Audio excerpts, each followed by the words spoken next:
Good morning. আজকে সকালে না পাত দিয়েছি। পাদের যে গন্ধ! হুম।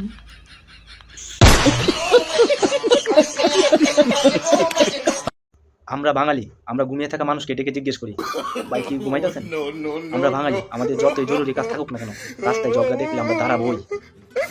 আমরা বাঙালি, নিজের ঘরে আগুন লাগলেও পাশের বাড়ির আগুন নিবানোর পরামর্শ দিতে বলি না।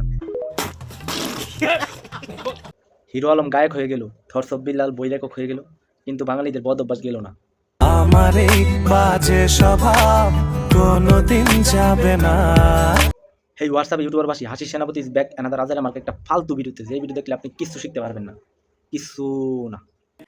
মানে এটা কোনো কথা? আজকের ভিডিওতে আমি কথা বলবো বাঙালিদের বদ অভ্যাস নিয়ে। কুকুরের লেজও সোজা হতে পারে, কিন্তু বাঙালিদের বদ অভ্যাস কখনোই যাবে না। তো বেশি বকবক না করে নিজের বিচিতে নিজে একটা টোকা মেরে কানে হেডফোনটি গুঁজে আজকের ভিডিওটা শুরু করা যাক। এই সময় কম, শুরু করো। আমরা বাঙালি নিজেদের হাজারটা সমস্যা থাকা সত্ত্বেও অন্যকে জ্ঞান দিতে পছন্দ করি। সঠিক বলেছেন, আপনার বুদ্ধি ভালো। আমার একটা বন্ধু আছে, ওর নাম মেহেদি।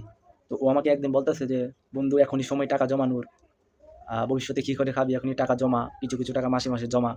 মানে আমি বললাম যে বন্ধু মোটিভেশনাল স্পিকার হয়ে গেছে, আমাকে ভালো ভালো উপদেশ দিচ্ছে, ঠিক আছে। কিন্তু তারপরের দিন দেখি যে বন্ধুর কাছে 3 জন পাওনাদার আসছে টাকা নিতে। মানে যার নিজের কাছেই টাকা নাই, সে আবার অন্যকে সেভিংস করার পরামর্শ দিচ্ছে। মানে কি বলবো, যাই হোক। আমরা বাঙালি, আমাদের লাইফে সমস্যা যতই থাকুক, অন্যদের লাইফের সমস্যার সমাধান করাই আমাদের প্রধান দায়িত্ব। নিঃসন্দেহে তুই ঠিক কথা বলেছিস। আমরা বাঙালি এখন আর কোনো কিছু ব্যক্তিগত না। হাঁকতে গেলেও ভিডিও, খেতে গেলেও ভিডিও, এমনকি পাত দিতে গেলেও ভিডিও। এক সময় মানুষ লজ্জা পেত, আর এখন বলে ভাই একটু পেছন থেকে শটটা নিয়ে তো। আমরা এখন এমন পর্যায়ে আছি, কেউ হাঁচি দিলেও কেউ এসে বলবে যে ভাই একটা স্লো মোশন নেই। সকালে ঘুম থেকে উঠতে আগে চেক করি ক্যামেরা অন আছে কিনা। Hashtag good morning blog.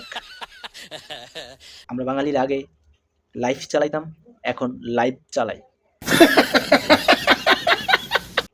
আমাদের স্কুলের সার্টিফিকেট, জন্ম নিবন্ধন, জমির কাগজ সবকিছু কই থাকি আলমারিতে। নো, বিছানার নিচে। এত টাকা দিয়ে আলমারি কিনে আলমারি ফাঁকা, প্রয়োজনীয় যত কাগজপত্র আছে সবকিছু রাখা হবে বিছানার নিচে। কারণ ভাই আমরা বাঙালি, আমাদের বদ অভ্যাস কোনোদিন যাবে না। বাজে স্বভাব কোনোদিন যাবে না। যদি কেউ জিজ্ঞেস করি আপনার সার্টিফিকেট কোথায়, তখন আমরা নির্ভয়ে বলতে পারি বিছানার নিচে আছে, হারাই নাই।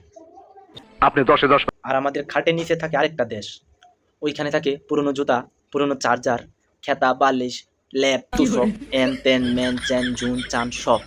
ওইখানে যদি আপনি ঢুকেন তাহলে মনে হবে অ্যামাজন জঙ্গলে ঢুকে গেছে।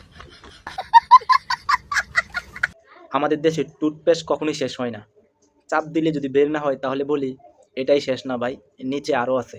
তারপর শুরু হয় বাঙালিদের সৃজনশীলতা। টিউবটা কেটে ফেলে, অর্ধেক কাটার পর আঙুল দিয়ে বের করে ঘষে ঘষে ব্রাশে দেই, তারপর দাঁত ব্রাশ করি। বাড়ির কেউ যখন জিজ্ঞেস করে এটা ফেলে দে, তখন ওই বেড়া ওইটা আরো 2 দিন চলবো। আমরা বাঙালি আমাদের ঘরে আগুন লাগলেও আমরা অন্যকে পরামর্শ দিতে সবচেয়ে বেশি পছন্দ করি।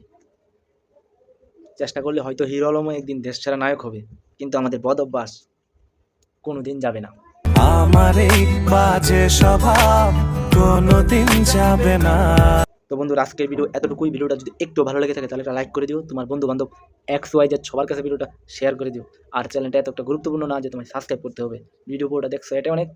তো আজ আমি যাচ্ছি তবু যাচ্ছি না, ফিরে আসবো পরিমণির মতো ঠিক আগামী বৃহস্পতিবার রাত 8টায়। Bye bye.